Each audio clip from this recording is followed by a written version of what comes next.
Hi, guys. Hi, everybody. We're just discussing. I think I'm on the wrong side. Do you want to switch? That's okay. You have the little record button over your face. That's how I know I'm on the wrong side. Oh, well, Sorry. switching it up for today. Hi, everybody. My name's B, and we're at the Match Factory. And I'm Kaireen. I work here. Yeah. And, we're here. We're checking in. Awesome. It's been 2 weeks since our last podcast. It has. What have you been up I'm to? still working on that scarf for Orange Octopus. Yeah. Yeah. We had a heavy discussion prior to this. Prior to hitting record. So this is it Look how beautiful it is. on I'm Scrap so Yarn. That's how excited. big it is right now. It's like... But it's going to get smaller because I have to pull it back again. and then it's going to get bigger That's again. part of the design process, right? Yeah. I, trial and error, I thought I did the math. I'm not really happy with the shape of that last swoop. So I'm going to pull it back and redo it. Yeah, I think that's a good idea. Absolutely. We chatted about it and the border situation. Yes. And what to do about the border. I'm pro big border, and I think I've sold B on it. I like the idea of a big border. Can you see that? Right along here. Okay. Yeah. In purple. In purple, in the purple color. Yes.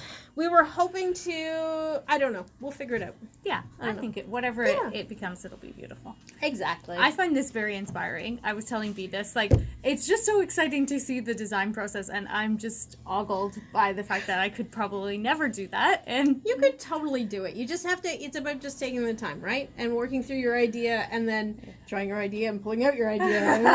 Yeah, exactly. I'm sure experienced designers just know the math and do it, and the shape comes out they want. Yeah. Yeah. That's okay. Not a big deal. We'll figure it out. I think it's going to be great. I can't wait to see the finished product. Thank you. Yes. Thank you. It'll get there. Yes. Sorry, Polly, it's coming. I'm working on it, I swear. She is. And the moments when I can't think that hard, I've been knitting this lovely, plain, simple, pretty cowl. Look how nice the garter shows up on this. It's so beautiful. Now that it has garter. So last week, I came into the store and both B and I had to rip something out. So it happens. Yeah, we sat across the table from each other. This cowl is going to be a cowl called Getting Warmer by Melissa Clulow. Oh, okay. Yeah, but that's For a Spestrico. Yeah. That's Melissa from the Spestrico. Lovely free pattern. I'm knitting it in Vibe, which is a cotton wool blend. It's all organic, which is lovely. It's so soft and squishy. So it was this big. And then Kaireen, she's like, oh, what are you knitting? And she looked at it and she looked at the pattern and said, B, that's not garter stitch. Crap. She had a lot more, too. It was like this big.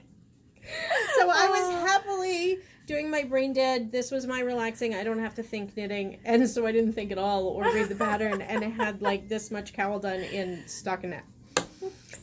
So I ripped it out. I rip a lot. Do you folks know that? I rip a lot. We make a lot of mistakes. You know? Absolutely. Yeah. Yep. We're not perfect. Yeah, I think it's going to be great. I can't wait to see it when it's done. It'll be nice and cozy underneath a jacket in the winter. Not that heavy. No, like, exactly. Yeah, I think that'll be quite wearable. The cotton will be nice because it'll let it breathe, right? Yeah, exactly. Your skin. It'll be pretty. And we need some pink samples around the store. Yeah, why not?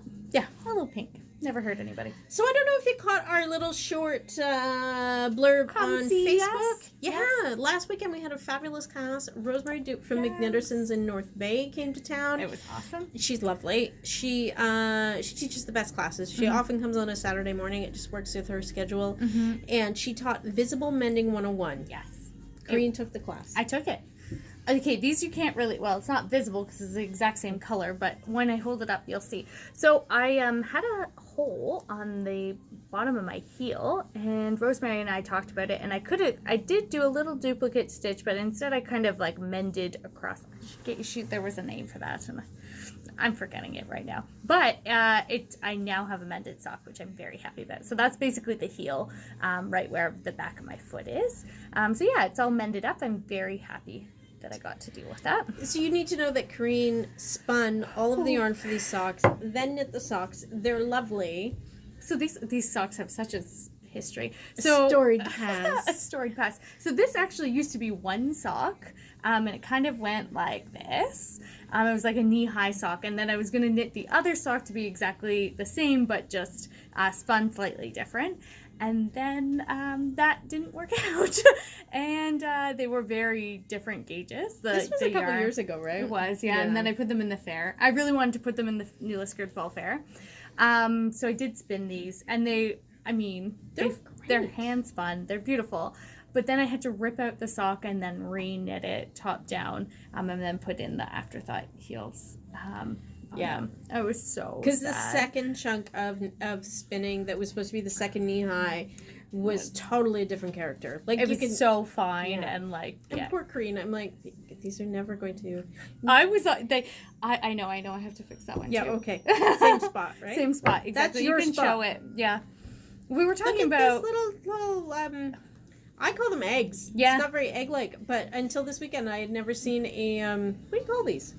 a mending tool, Darning tool? darning tool, darning egg is Yes. usually what they're called. Yes.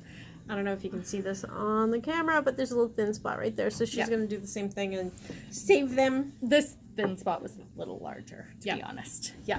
And so this is all of the yarn I have left from that debacle of a sock It wasn't situation. a debacle, it was beautiful socks. I do now. And now they are some of my most loved socks because you have the reminder of how much effort and love you put into them, right? So Absolutely. yeah, they're some of my favorites. And I still have a lovely ball of about now DK weight because I triple chain plied it. And it's sitting in my bin for something to do someday.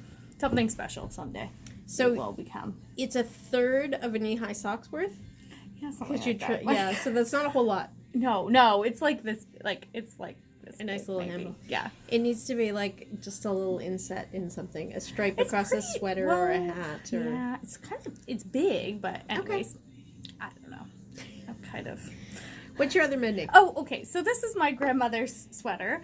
And so she passed away when I was pretty young, maybe 4 or 5. And my brother gave me this sweater a few years ago. And I noticed that there was a few, a few holes in it. So when Rosemary was here, I fixed.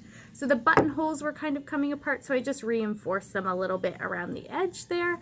And then I had to mark it on my sleeve because it was... Rosemary is such a good teacher. There is a little spot on here where there was some drop stitches, it almost looked like, and it's now been mended, and you can really hardly tell. It's right there. Despite the fact that the class was called Visible Mending. I didn't do much visible mending. You did some Invisible mending. Invisible mending. So the concept is that there's beauty in the wear and tear and the life of our objects. Mm-hmm. So rather than just getting rid of things because they've got a thin spot on the heel, just mend it. Make it beautiful. You know what? And I enjoy mending. It's kind of like therapy almost. It's just like it's a relaxing thing, and you get to continue to wear your favorite thing, right? Absolutely. There's so many reasons. Environmental reasons, ecological, like less garbage, less landfill. Yeah. The pollution that's produced in the production of our clothing is insane. It's amazing. It's crazy. So I think, it was a really good opportunity and kind of a great opportunity to clean up my crafting room and where I had some stuff that I needed to take care of. So it was a really good class, and I would highly recommend it if you have an opportunity to do a class with Rosemary. Any class. Awesome. It is not about what you're learning. Yes. Like you learn so much, but you also, there's so much on the peripheral. Yeah, and it has you thinking about things throughout your week. Yes, it was a really nice class. Yeah. And so I have one big project that Rosemary gave me a consultation on, and eventually I'll get to it. It's a sweater with some big wear holes in it that's black, and I really want to make it amazing when it's done. So make it art. And with embroidery and craziness all over it. So that'll be fantastic. Someday it will be done. Someday. Maybe that someday needs to be today. I don't know. Yeah. Cool. I'll figure it out. So we haven't got a pile going on at the shop. We're just working on our projects. We're enjoying this beautiful summer weather. Come in and visit us. The AC is actually a little too cold. Most days you'll find me wearing a sweater. See the scarf? I took it off so I could podcast. Yeah. Come and visit. Absolutely. Yes. Stop in. Crawl to us. We want to see you. Yeah, the yarn crawlers are going. Yes. And we've got some really great sales on for the yarn crawlers, specifically for the crawlers. Absolutely. You get a little trinket, a little bee from us. So yeah, absolutely. So please come and see us. Please stop by. Take care. See you soon. Bye.